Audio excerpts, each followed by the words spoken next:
সুন্দর তনের মন, যেদিকে তাকাই সেদিকে শুধু রহমত খুঁজে পাই।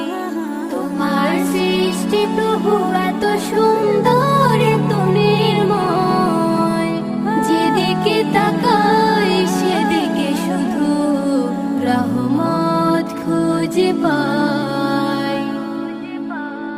ও প্রভু আমার,